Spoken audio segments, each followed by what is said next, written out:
If you're already somewhat familiar with TrialLine, then you probably already know that one of the really cool features about it is that you can share your TrialLine with staff members, experts, other attorneys, stakeholders, anybody that you want. So you can create separate views of all of the information on your TrialLine so that when you share it with what we'll just call a stakeholder, that you're only sharing information pertinent to what their opinions might be or what you'd like them to see. You might have a bunch of information on your TrialLine that you don't really want everybody to see, or that might even influence opinions or create bias. Let's say that we want to share physical therapy sessions with a doctor. Let's call him Dr. Steve. We're going to go up and use our filters first to exclude all that information we don't want Dr. Steve to see.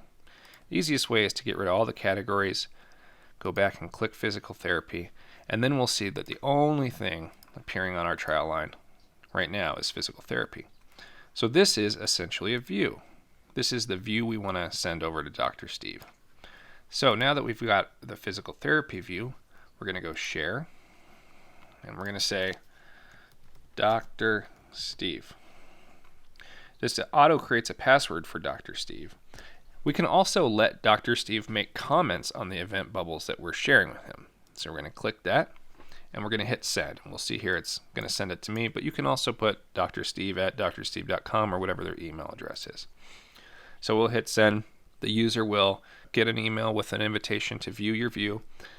You'll also see that if you click views here, that now Dr. Steve's has populated right there. If I click on it, I can see everything that I sent to Dr. Steve.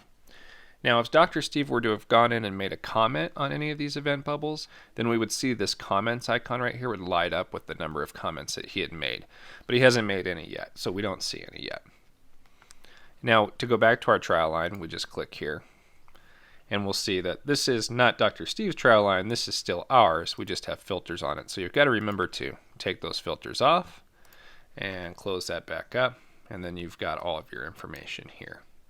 But keep in mind that whatever view you save, even if you add more instances of physical therapy to it, Dr. Steve won't see those. Dr. Steve will only see the view that you shared with him at the time that you made it.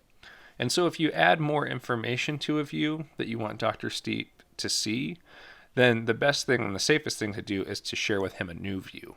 Maybe call it Dr. Steve's view number 2 and keep it with the previous version so that you can see the comments he made before.